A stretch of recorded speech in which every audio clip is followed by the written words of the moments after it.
Alright, we got RadRat. I like this guy's videos. He was kind of like old school YouTuber and used to make like really sick videos, but then kind of took a really long break.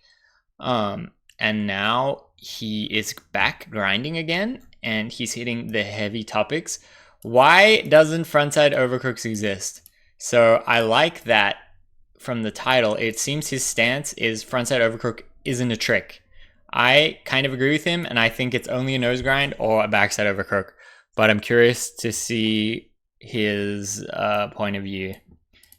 I think he's kind of like roots are in freestyle, this guy. So let's see. So a lot of times when a pro does a frontside nose grind on a handrail, it looks a bit like a frontside overcrook. And people in the comments... It's funny. What I love about this, instantly, first line of the video, you're like never getting a non-skater. 100%. 7 seconds in, a non-skater is instantly quit. He's like said so many complicated words that a non-skater will never understand. So a lot of times when a pro does a frontside nose grind on a handrail, it looks a bit like a frontside overcrook. And people in the comments will argue. For example, just look at this. That's good. We're in the right place. We understand. If that's a nose grind, a backside crook is also a nose grind. SLS not knowing what an overcrook is crazy. Frontside overcrook of the year. Back foot went over the rail, truck is pinched and board is crooked. Almost like this trick has a different name. So why the discrepancy? I think that's a nose grind. Some examples. I don't know what he's going to say, but I think that's a nose grind.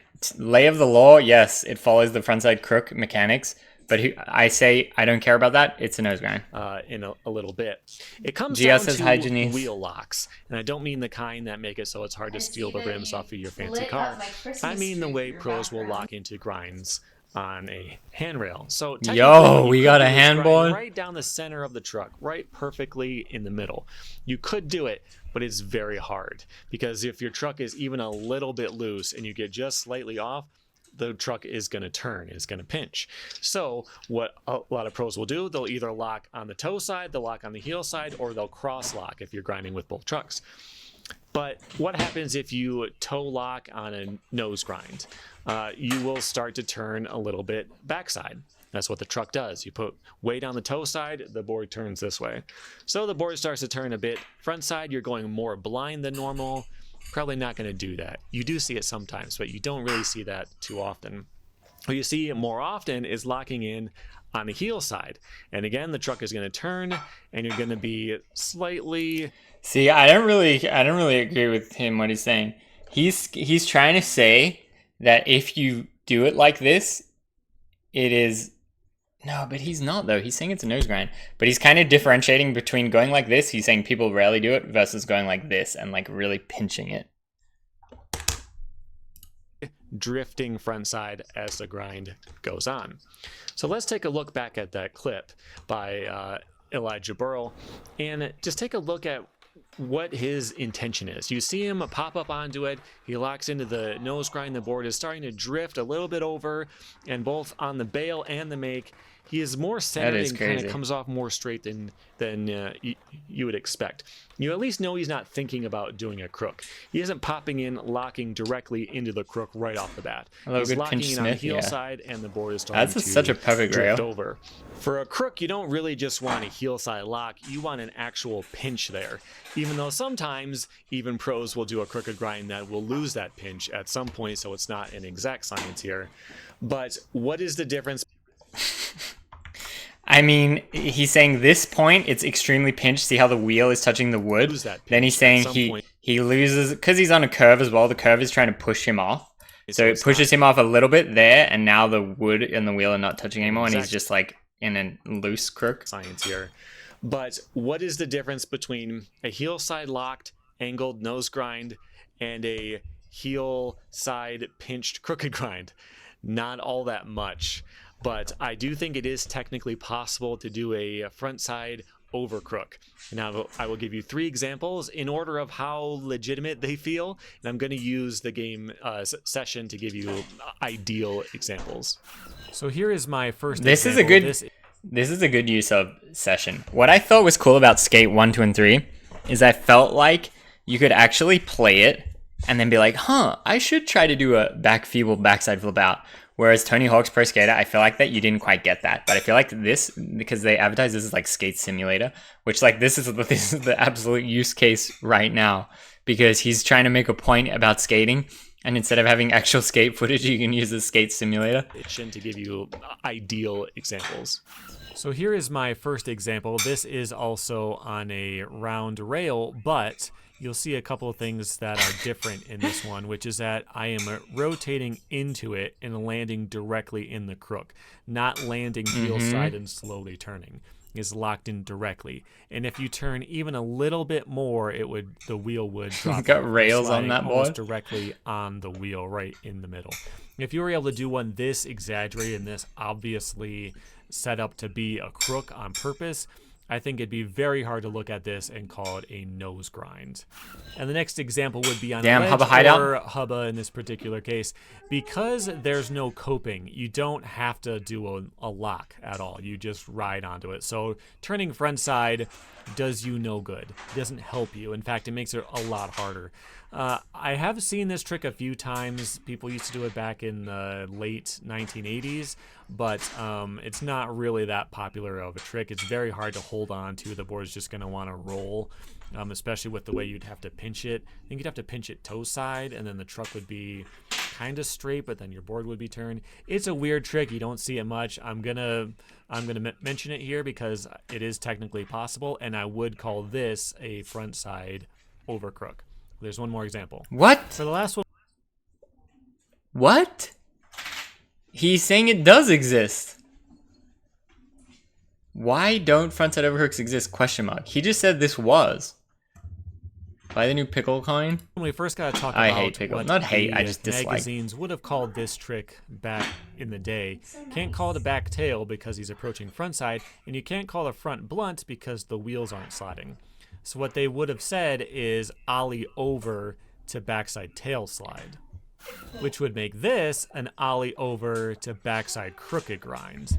Now, in this case, calling This argument is what I thought the true origin was of it. Because people were skating transition more back in the day when they were naming the tricks, this was how the names came to be, is what I thought.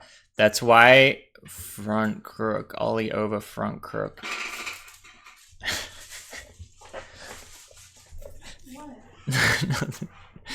That's why I thought it was called front crook, ollie over back crook.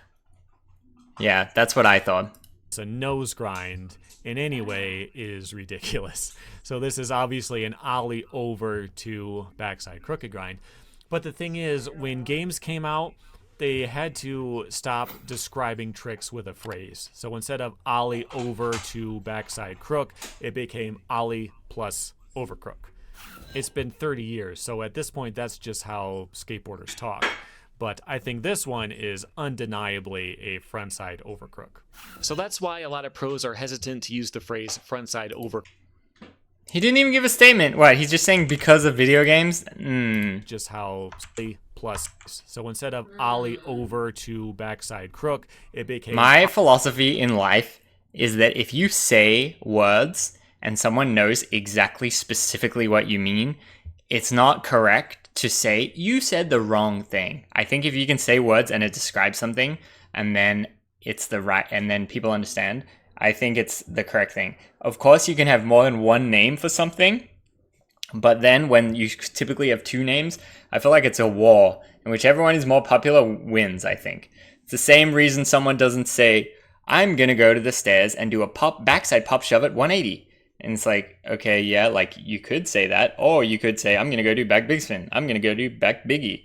People more frequently say back big spin, so I think you say back big spin. I think in this scenario, people more frequently just say, I don't really want to have to differentiate. Is this a nose grind or is this front crook? Because now you tweaked it more, and when you tweak it more, it's front crook. What if I do one where it goes, then it's like, you kind of just like making this weird situation. So they just say, whatever, just front nose grind. It's cool. Who cares about all this other stuff? So like, I kind of vibe with that. It's like more simple and clean to just call it front nose grind. I guess that's what he's saying by the video game thing, because the video game design is like, wow, that's kind of complicated to name it like that. So I just think whatever's more popular and whatever's kind of like makes it easier to convey the information. Because like if someone does a front crook, if someone does a nose grind on a rail, I know what it looks like. I don't have to envision, oh, well, how tweaked was it? Was it here or was it here? I just go, yeah, they did something. They did whatever. I don't know. I agree that it doesn't exist though. So even though he's technically right, I think he is wrong. Janice is trying to chime in. Yeah, like if I say switch nollie, do you know what I mean? Yeah. But you would be in the 0.01% that They says say that. it's incorrect to say that, but you know what I mean. Yeah. So it's still the correct name, but no one uses that, so it's dead. That's my attitude, I guess. 3 shove flip isn't a real trick. I prefer to say front shove. My 360 flips. I don't know. I think typically that usually what happens with the front crook argument is, should it be called front crook? Front overcrook? Yes, it should. But will anyone call it that? No. That's kind of what I think. And I think when people are too much of a stickler for the rules, then it's kind of annoying. It's like, oh, actually, it's this. It's like, bro, you know what I'm saying. Who cares? It's kind of like a ATM machine, you know? Well, it can't be ATM machine because AT is then machine. Automated teller machine. It's like, who cares, dog? It's an ATM machine. ATM machines is something else. Anyway, yeah, okay, that's the end of that. Should we do one more react and then shut? Damn nerds, yeah, for real. This guy is what you would call a skate nerd. This is like the official skate nerd.